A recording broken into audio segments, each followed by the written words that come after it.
This is your daily dose of all things royal.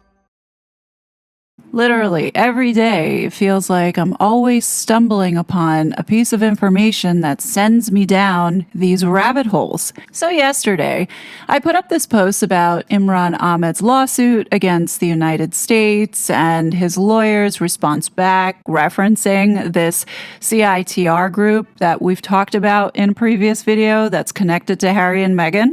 And in the comment section was a comment from the account CCDH Watch, which I highly suggest if you're not following on X, you do so because they do a lot of good investigative work around these nonprofits and who they're connected to, as well as following the money.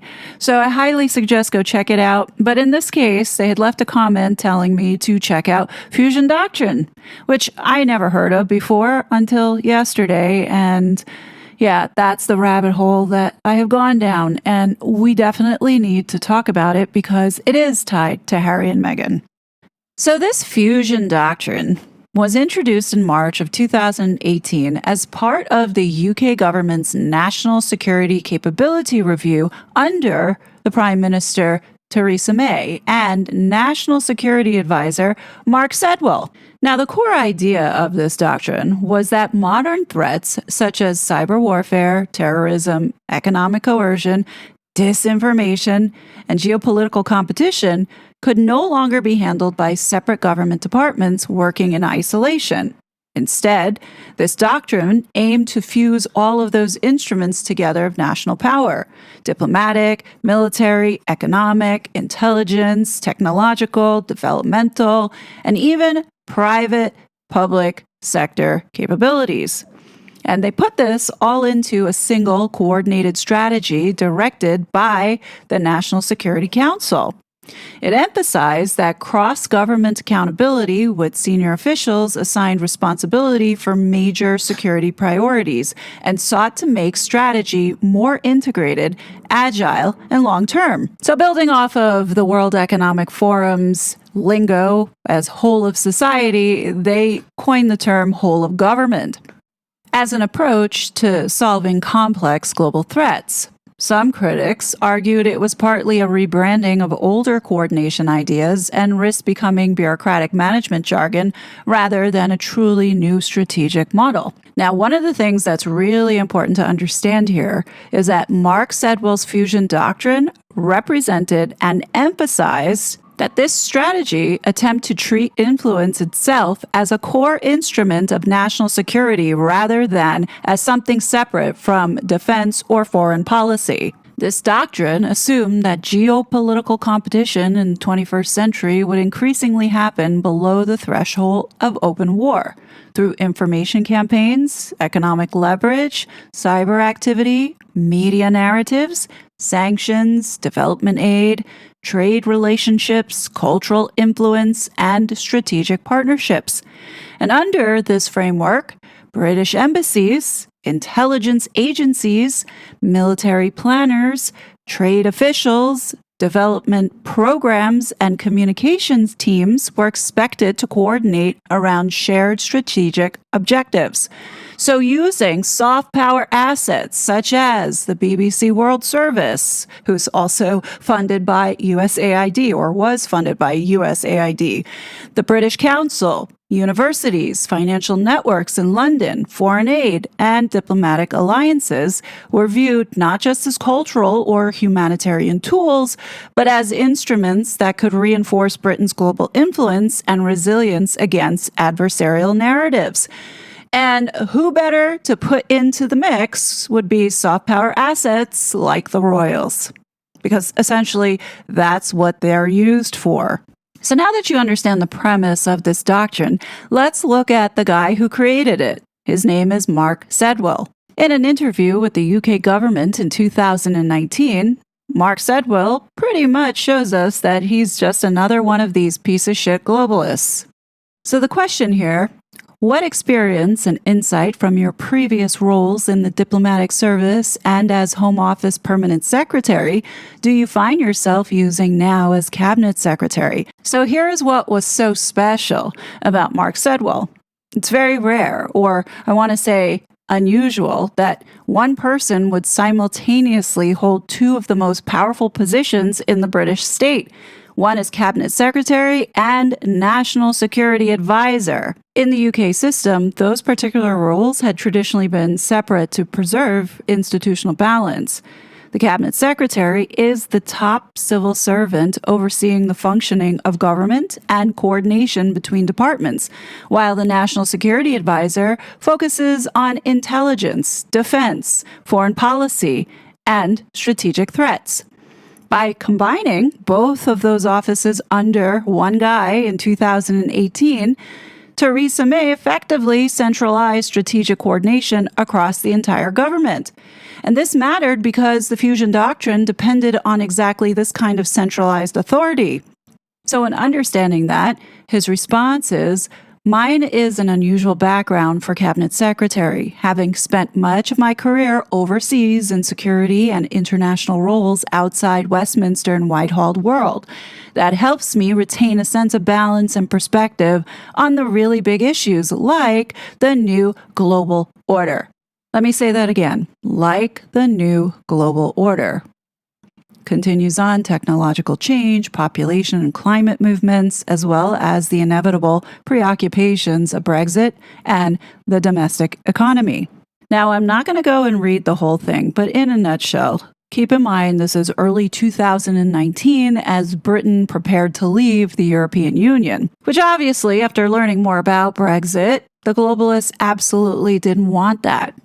And now they had to make do with this choice and ensure that Brexit was going to be successful. But underlying their sentiment was, this is a threat to our globalist order, because if they saw Brexit happen, then possibly other countries might say, we want to leave. And this rise of populism was threatening this new world order. So there was a lot of criticism with Sedwell holding these two top positions. But in this interview, he framed the decision to retain the national security advisor role while heading the entire civil service as essential to make a success of Brexit. The mechanism was that he and the national security community called the fusion doctrine, the deliberate fusing of all the national capabilities, including economic, security, social, and the rest, with a genuine sense of teamwork across and beyond the government, meaning beyond keeping it with just the UK government. This was not merely administrative efficiency, it was a strategic necessity in a world of converging global forces, technological disruption, mass population movements, and climate pressures were presented as structural realities demanding coordinated, whole-of-system responses that transcended traditional departmental or even national silos.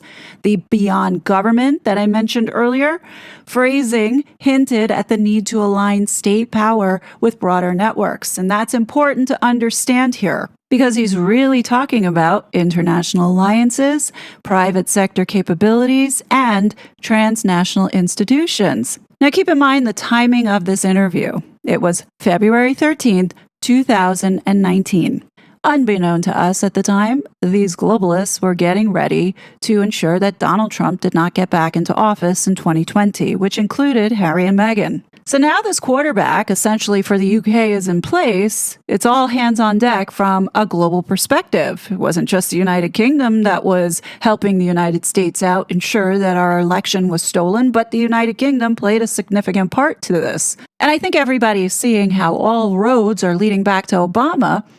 Where does Obama fit in here with this guy? Well, apparently when this guy was the UK ambassador to Afghanistan, he was also tied up with NATO and strategy with the Obama administration.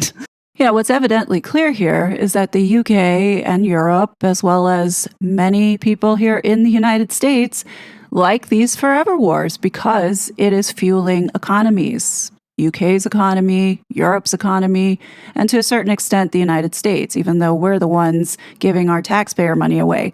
So it goes back to not wanting this grift to stop, and they were fearful for Donald Trump getting back in a second term, then this New World Order or the Agenda 2030 would begin to collapse. So now when you look at Mark Sedwell's role essentially as the quarterback during his tenure as the UK's national security advisor, literally for the whole Trump administration from 2017 to 2020, and cabinet secretary from 2018 to 2020, right in that sweet spot, Mark Sedwell advanced a national security strategy that was built around this concept of fusion.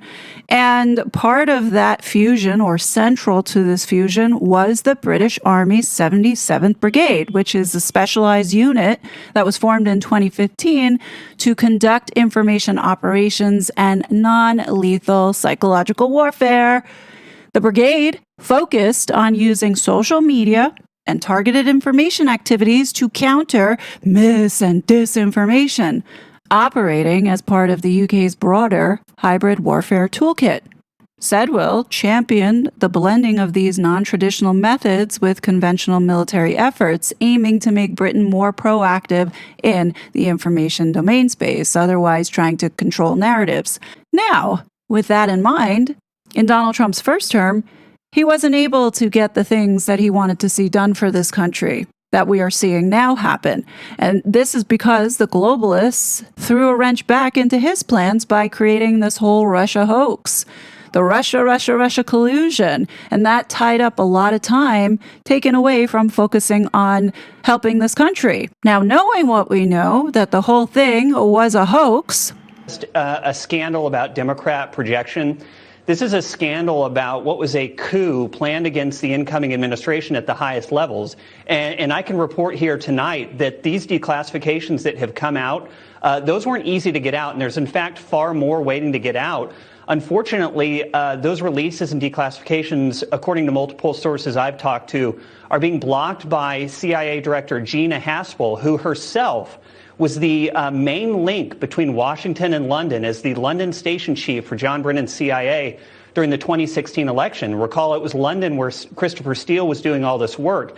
And I'm told that it is Gina Haspel personally who's blocking continued declassification of these documents that will show the American people the truth of what actually happened. Gina Haspel was the director of the CIA from 2018 to 2021, right in that window where she would have had to have worked with Mark Sedwell. So, of course, Mark Sedwell knew what was going on here. So just to drive this home so you can understand the role that this guy played, he was in charge of surveillance at GCHQ. He also was in charge of internal security at MI5. He also oversaw intelligence at MI6 and Special Branch, and also had his finger on the germ warfare, otherwise known as biosecurity. In addition, he controlled the entire information flow to the cabinet, otherwise known as the political executive, the Rapid Response Unit, otherwise known as the 77th Brigade, and, most importantly, the FCO, the Foreign Commonwealth Office, otherwise known as the Office of Diplomacy, where they pull the royals from and send them off to do, the so-called soft influence thing. And then you have much more of the soft power, which is the media, and the way that they shape the political environment. And one of the things that this British elite have mastered and been masters of for decades is psychological warfare, the way that they shape narratives. This guy, Sean Davis, he was targeted by the London mis- and disinformation mafia that included media outlets as well as those NGOs like Stop Funding Fake News and the CCDH for reporting on the George Floyd destruction. So getting back to this fusion doctrine, it was built on the idea that information and influence work should not remain confined to national government silos. Instead, it was meant to be woven into wider networks that stretch across borders and institutions, like into the United States. One clear example of how this played out in practice is the movement of key personnel from official roles in London to influential policy circles abroad, like in Washington, D.C. Andy Price, who previously led counter-disinformation efforts inside the UK's Foreign Commonwealth and Development Office, made exactly this shift He moved into a senior fellow position with the Democratic Resilience Program at the Center for European Policy Analysis, otherwise known as CEPA, in Washington. Now, if you don't know what CEPA is, they function as a prominent transatlantic think tank that pushes for stronger coordination between NATO, the EU, and aligned governments on issues of information, hybrid threats, and public narrative control. Let me say that again. And public narrative control. Its work often supports more assertive responses to perceived adversarial influence, including greater integration of security thinking into everyday discourse and pressure on digital platforms to manage content more aggressively. So what it boils down to, really, is that it was this fucking guy, Mark Sedwill, was the quarterback to kicking off the UK's assault on the United States First Amendment. So now you understand who this guy is and what he is all about. Let's talk about MEGXIT. Out of all people to be a part of and involved with this shit show back in 2020, it was Mark Sedwill. Mark Sedwill played a major role in this Sandringham summit and agreement that came out that was fed to the public. Now, when we go back to this judgment that you're looking at right now, they have Mark Sedwill listed as cabinet secretary in 2020. He wasn't just cabinet secretary, he was also the national security advisor. Why did they not include that here in this document? I mean, wasn't this always about Harry's security and getting that back? My personal feeling is that this was always just a show.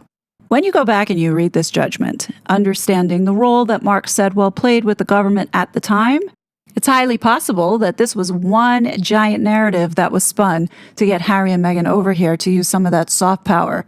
Remember, at the time, Harry and Meghan were riding high. They were on top. When you go back and you look at this, you can see where there are gaps that have not been answered, that just don't make any kind of sense, as well as private conversations being held with no explanation of what was being discussed. The other thing that raised a red flag for me today was this part. Bullet number 28. On January 13th, Sir Richard Mottram emailed blank to say that he had had a discussion by telephone with the cabinet secretary. Pause. Another key player in the decision of MEGXIT was Sir Richard Mottram.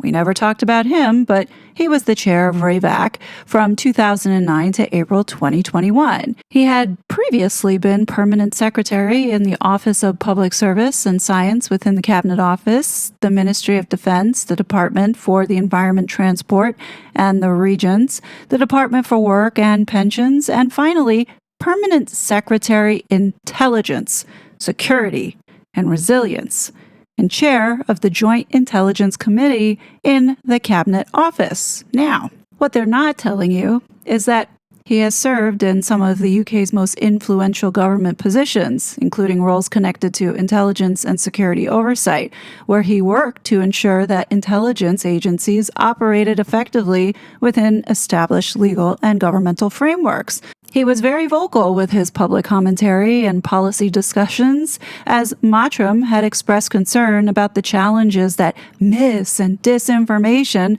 and declining trust in institutions pose to democratic societies. They were all so pissed off that Donald Trump was in office, that it all became about mis- and disinformation and securing the online space so it doesn't happen again.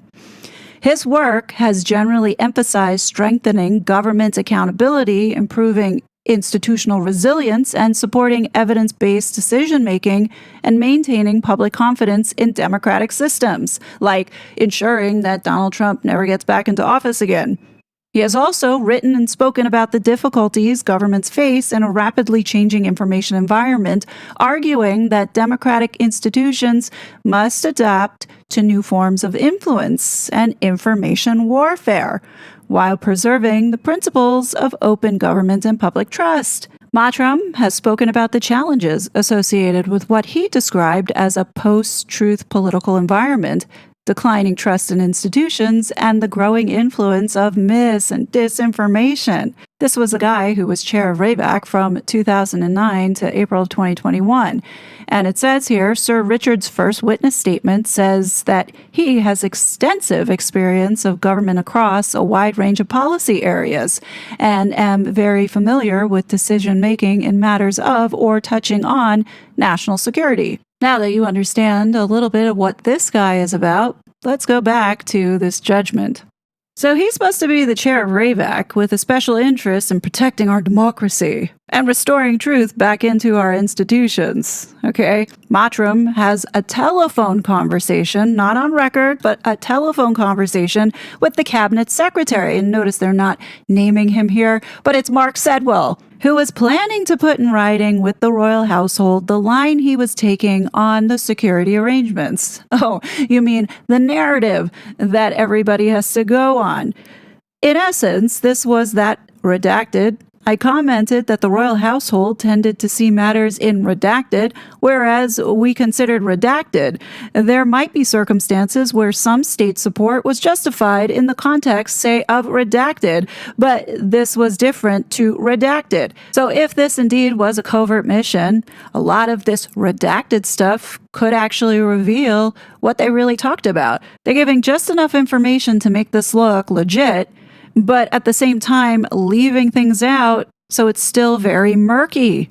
Anyway, bullet number 29. On January 16, 2020, Fiona McElwim emailed Sir Mark Sedwell. She thanked him for the helpful conversation the two of them had on January 15th. Again, another off-the-record conversation on the telephone, stating that she had faithfully relayed the details you had provided on security and finance tax exemptions to the Duke. So do we necessarily believe that this was what the conversation was about, or do we believe this was the narrative being seeded to give the optics that there really was a concern about security? I don't know, something to think about. Let's go ahead and talk about Fiona for a second. She was appointed private secretary of the Duke and Duchess of Sussex in late 2019, right before the announcement of MEGXIT. So just a little background in case you forgot. In 2009, at age 35, this woman was appointed British ambassador to Albania, making her one of the youngest ambassadors in modern British diplomatic history.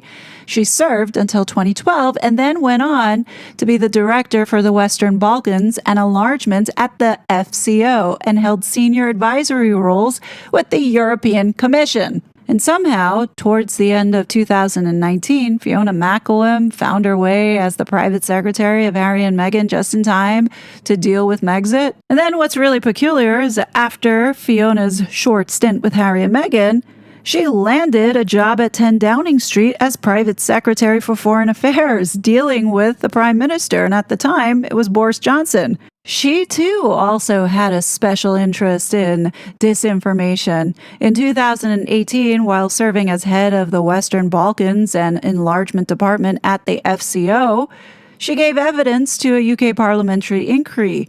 She noted UK concerns about Russian disinformation in the region and confirmed that Britain was already coordinating with partners on how to counter it. So they want us to believe that this woman left being the head of the Western Balkans and Enlargement Department at the FCO to go and work for those two nitwits. Come on, folks. Come on. It should be noted that Fiona was awarded in 2024 a CMG in the 2024 King's Birthday Honors, and it was for her role advising the Prime Minister on foreign policy. Could this award have anything to do with buying her silence? No, that's what I'm thinking. Another thing that I want to point out here is that at the time, they were still referring to Harry and Meghan as the principals, meaning working royals. You know, when you look back at the stories that we were fed about Harry and Meghan fleeing the UK, like just picking up and leaving, as if they are regular people like you and I that just can get into a car and go, you realize how ridiculous this whole entire story was. For a royal to just pack up and leave isn't something that can be done in the flee of the night. You know what I mean? The one thing that I always found so ridiculous was this narrative of Harry and Meghan blindsiding the Queen. Like they could just pick up and take off, without anybody knowing. Like that's the most ridiculous narrative, but everybody bought it. And it kept us distracted for 8 years, okay? For us to think that Harry and Meghan didn't have affairs that they had to close off and that they did that themselves, I'm sorry. You're royal. There's a lot of complexity there for you to just sever ties and go across the pond. You can't just do that because you're royal. The rules are very different for them than for us. We can just get into our cars and just take off and leave no trace behind, but these people can't. And they want us to believe that nobody knew what they were doing when they had all these advisors around them negotiating this MEGXIT. And come on, especially when everything is so murky and the story seems to change every so often on what really happened at the Sandringham summit. There's no real transparency there. We would be so stupid to think that the Queen didn't know what was going on. She knew. She knew. She didn't think that Harry and Meghan would stay. I really do believe that this was just a short-term arrangement to ensure that Donald Trump didn't get back into office and that they were going to come right back. Bullet point 34 says, A composed an email on January 28th recording what had been discussed under the heading UK government position. Sir Mark Sedwill was recorded as saying that blank would very likely result in blank, whatever that means, but Mark Sedwill is setting the narrative. He said it was very clear from the government's point of view, blank. Okay, setting the narrative. That would be the government's position, even if the arrangement was in the nature of a fixed-term sabbatical. And right there, it was always thought that it was going to be a short-term situation. And now the next narrative is the government's advice would be for the claimant and his wife to contract a private security team, which had the confidence of the Canadians, as well as having a blank, whatever that means. In my opinion, this is setting the narrative that Harry and Meghan are paying for their own security as to not look at possibly the UK government could still be giving them security or knowing that the United States would be giving them some level of security. So you might say Harry and Meghan came over to the United States during the first Trump administration, and that is true. However, the deep state was actively trying to get him. So Trump may be like, no, I'm not giving security, but would he know if people within the United States government in the deep state during his first term who were actively trying to undermine his presidency wouldn't give security to these two? Absolutely, especially if the Obama era is still embedded in some of these departments. And we did see evidence that Harry and Meghan were getting a level of security. Now, mind you, this was going on just as COVID hit. So do you really think Donald Trump had time to worry about whether or not Harry and Meghan were getting paid security by the U.S. taxpayer? No, because at the time, there was a lot more going on. We had George Floyd protests. We had the Russia hoax. I mean, there was so much distraction getting in the way of the Trump administration actually doing the job for the American people that I highly doubt Harry and Meghan's security was on the top of the list to focus on.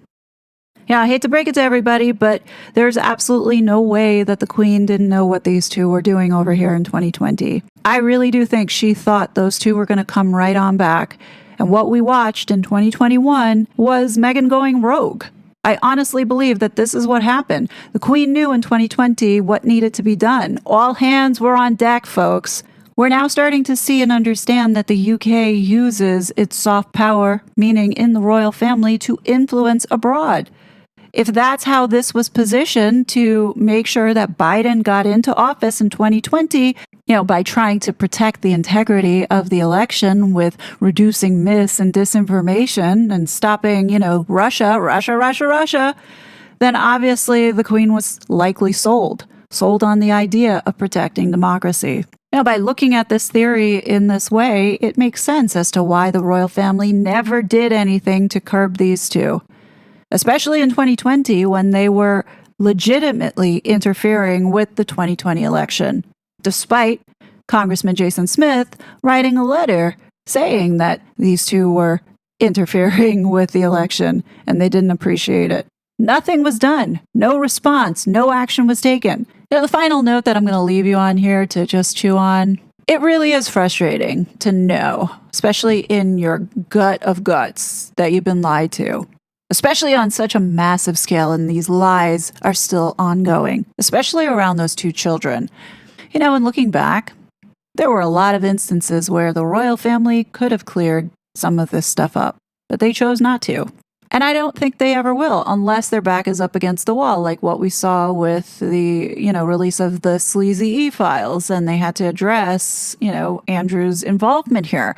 I think a similar situation will have to happen, being driven from the United States. I mean, that's all we could hope for. It's getting really hard to go along with these narratives that we keep seeing in the media, like, oh, how Harry and Meghan are going broke, or Meghan's not going to go back to the UK, or Harry has demands of his dad and he has one shot left to make amends. Like, this nonstop drama has been going on in the media for the last 8 years. There's no private citizens, normal citizens, or celebrity that could pull this off at such a scale, which is why it makes more sense that this has been some type of black operations that was targeted towards, back to what I keep saying, that this was always about keeping Donald Trump out of the White House. And now the mission, I think, now has changed course. I think the mission has changed for it to now figure out, where do you go from here?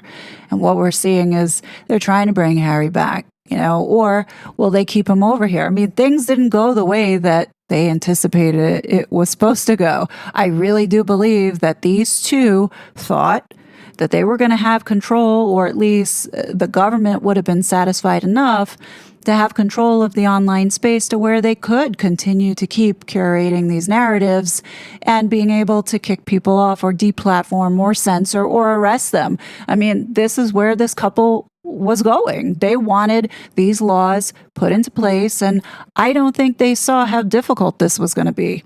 And I don't think that they saw Elon Musk buying Twitter. And I don't think that they saw that Donald Trump was going to get back into office. And I really do think, especially for Meghan, she thought she could do much better than what the royals had to offer in building her empire.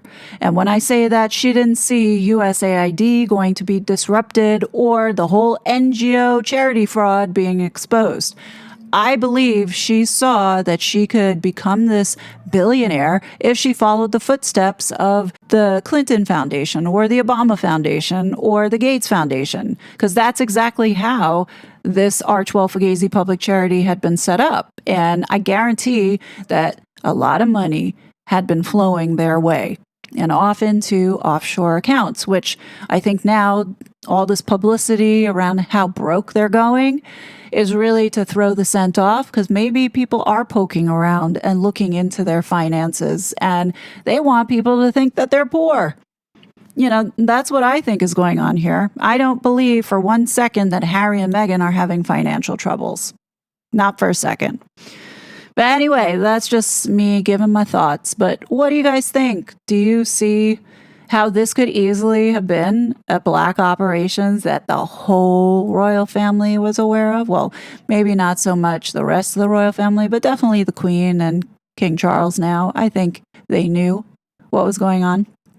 I mean, they have access to all of this intelligence, but let me know your thoughts below. As always, I will be back with more content. But until then, please be safe, and I'll talk to you later. Bye. It was such a fraud.